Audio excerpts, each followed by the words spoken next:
किथे लाश पई हो? सर जी दिन मगरब से आए थे। नशई दोस्त ने नशा ना देने पे दोस्त को चाकू से कत्ल किया और लाश को गंदे नाले में फेंक आया। घर वालों के साथ मिलकर दोस्त को ढूंढता रहा।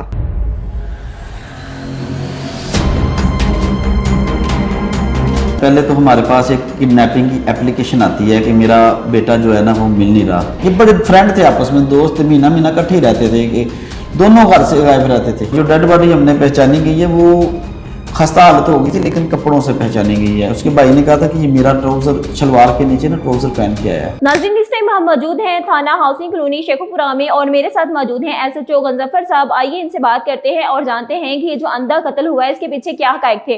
फर्स्ट ऑफ ऑल सर बताइएगा कि किस तरह आपको पता चलता है कि एक नामालूम अफराद की लाश आपको मिली है और कहाँ से मिली? पहले तो हमारे पास एक किडनैपिंग की एप्लीकेशन आती है कि मेरा बेटा जो है ना वो मिल नहीं रहा। तो हम उनसे पूछते हैं तकरीबन कि भी कब से नहीं मिल रहा। वो कहते हैं कि 1 महीना हो गया नहीं मिल रहा। तो हम उनसे क्वेश्चन करते हैं कि आपने 1 महीना पहले एप्लीकेशन क्यों नहीं दी?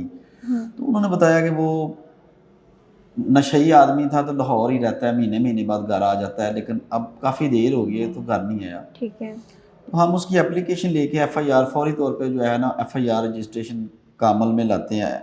उसके बाद जो है वो जो हम अपना इन्वेस्टिगेशन का दायरा कार है उसको बढ़ाते हैं। सस्पेक्ट जो होते हैं उनके साथ पूछते हैं कि मेल जोल किसका था, किसके साथ फिरता था, किधर रहता था। तो इंटेरोगेशन करते करते हम साबी डोगर को पकड़ते हैं। तो साबी डोगर जो आता है उसको पकड़ के हम उसको पेश करते हैं इलाका मजिस्ट्रेट साहब के सामने। रिमांड लेते हैं उसका। रिमांड के बाद हम जो इंटेरोगेशन करते हैं, इंटेरोगेशन में वो हमें बताता है कि मैं आपको जाके ना डेड बॉडी बरामद करवा सकता हूँ। ठीक है।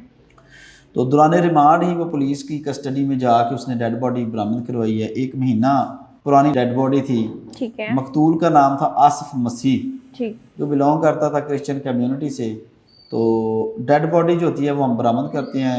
बरामद करने के बाद फोरेंसिक साइंस एजेंसी, दीगर जो भी क्राइम सीन यूनिट होते हैं उनको हम इनवाइट बताते हैं।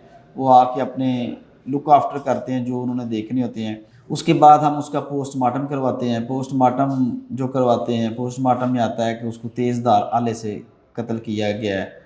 अच्छा सर, यहाँ पे एक बड़ा ही अहम क्वेश्चन है कि मारने की वजह क्या थी? चूंकि आप बता रहे हैं कि वो एक नशई था और नशे का आदी था, तो ना तो फिर कोई जायदाद का मसला था और ना ही पैसों की वजह। तो वजह क्या बनी? दूसरा बंदा भी एडिक्टेड था तो वो लाहौर ही रहते थे ये। ठीक है। ठीक है, वो लाहौर ही रहते थे। तो मारने की वजह थी ब्रीच ऑफ ट्रस्ट। ठीक है। उसने इसको अपना नशा दिया हुआ था कि मैं शाम को आके कर लूँगा। तो इसने उसके जो नशा है वो पी गया है। तो उसने कहा कि ये तो बिल्कुल गलत बात है कि मैं तुम्हें अपना दोस्त समझता था और तुमने जो है ना मेरा नशा ही सारा पी लिया है। तो ये तो मैंने अपने लिए रखा हुआ था, तो तुम कैसे सारा पी सकते हो? तुम किस तरह जो है ना मेरे एतमाद को ठेस पहुंचा सकते हो? इस बात पे उसने इसको कत्ल कर दिया। क्योंकि जो जो जिसकी डेथ हुई है वो भी नशे का आदी था और जिसने मारा है वो भी नशे का आदी है। ये बड़े फ्रेंड थे आपस में, दोस्त महीना महीना इकट्ठे ही रहते थे कि दोनों घर से गायब रहते थे। ठीक है। हाँ। तो सर आफ्टर 1 मंथ आपको जो है वो डेड बॉडी मिली है, तो वो किस हालत में थी? वो तो खस्ता हालत में थी ना। ठीक है। हाँ, खस्ता और हालत में किस थी। चीज से जो है उसको मारा गया, किस तरह? उस अकेले शख्स ने तो वो नहीं मार सकता मेरे ख्याल में, वो तो खुद भी नशे का आदी था। तो मिलके लोगों ने मारा है या नहीं, एक ही शख्स ने? उसने छुरी से उसको मारा है, छुरे से मारा है। छुरा रिकवर्ड हो गया है, उस पर FIR भी हो गई है। मजीद इन्वेस्टिगेशन जो है वो कंटिन्यूस है। ठीक है। तो वजह अनात इनकी यही थी कि उसने ना ड्रग एडिक्टेड था, वो नशे की वजह से लड़े, एक नशे उसने उसको कत्ल कर दिया। तो इसमें जो मेन चीज़ है कि उसका इन्वेस्टिगेशन जो है ना उसका हमने दायरा कार जो है ना वो बढ़ाया हुआ है। ठीक है। हमने मुख्तलिफ मामला से हमने जियो फेंसिंग भी करवा दी है उसकी। ठीक है। उसके बाद हमने CDRs का भी तोहरा किया, लेकिन इनके पास सेल फोन नहीं थे। लेकिन फिर भी हमने जो है ना वो CDRs दी है। उसके बाद हम जो मकामी लोग हैं उनको भी इन्वेस्टिगेशन में शामिल किया ताकि किसी पहलू से कोई चीज़ रह ना जाए। घर वालों को क्या कहना है, कितनी देर से जो है वो नशे का आदी हो चुका था? काफ़ी पुराना था मैम ये। ठीक है। ये लाहौर साइड पे रहता था, दाता साहब पे सो जाता था, फुटपाथ पे सो जाते थे, उधर गुजर बसर करते थे। और दोनों ऐसे ही करते थे, उधर ही रहते थे दाता साहब पे। ठीक है। दूसरा आप कह रही थी कि डेड बॉडी हमने पहचानी गई है वो खस्ता हालत हो गई थी लेकिन कपड़ों से पहचानी गई है। उसके भाई ने कहा था कि ये मेरा ट्राउज़र शलवार के नीचे ना ट्राउज़र पहन के आया है। ठीक है। ठीक है। तो उसने वो शलवार के नीचे देखा तो उसका वो आर्मी कलर का, जो फौजी कलर का ट्राउज़र आजकल मार्केट में है, तो वो उसने पहना हुआ था। नौजवान नस्ल है वो जो नशे की आदी होती जा रही है, जिससे घर वालों को भी काफ़ी मुश्किलात का सामना करना पड़ता है और ख़ुद भी वो जान अपनी मतलब गंवा बैठते हैं। तो اس کے اقدامات کے لیے کیا کرنا چاہیے والدین کو، بچوں کو کون سی ایسے اقدامات کرنے چاہیے، پیرنٹس کو بھی اور بچوں کو بھی، تاکہ وہ اس نشے کی لعنت سے بچ سکیں؟ ہم پولیس تو ہر ممکنہ طریقے سے پریونشن میئر لیتی ہے، کریک ڈاؤن کرتی ہے ڈرگ پیڈلرز پہ بھی. تو یہ سوسائٹی کی بھی ذمہ داری ہے کہ وہ انفارم کریں اپنے ارد گرد میں جو کچھ ہو رہا ہے وہ پولیس کو انفارم کریں، پولیس کو اطلاع دیں تاکہ پولیس کریک ڈاؤن کرے. اور ہم کوشش کرتے ہیں کہ جو بندے ہمیں انفارمیشن دیتے ہیں ہم ان کا نام بھی صیغہ راز میں رکھتے ہیں.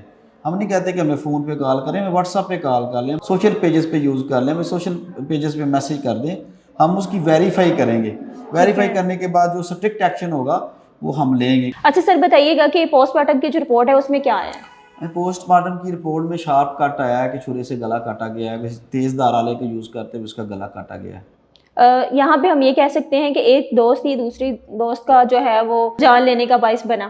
جی. تو جو دوستی آج کل کے نوجوان پال کے بیٹھے ہیں ان کو بھی کچھ میسج کنوے کرنا چاہتے ہیں کہ دوستی کرنے سے پہلے کن کن باتوں کا خیال رکھنا چاہیے، اور کیا آج کل کے نوجوانوں کو اس طرح کی بیٹھک میں بیٹھنا چاہیے؟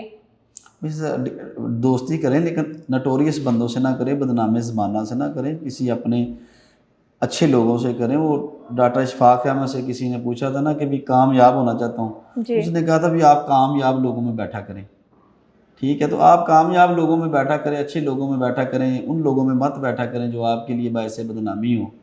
ٹھیک ہے، تو باعث بدنامی سے جو ہے نا وہ اوائڈ کریں، وہ کسی نہ کسی معاملے میں آپ کو لے ڈوبیں گے، کسی نہ کسی کام میں آپ کو لے ڈوبیں گے.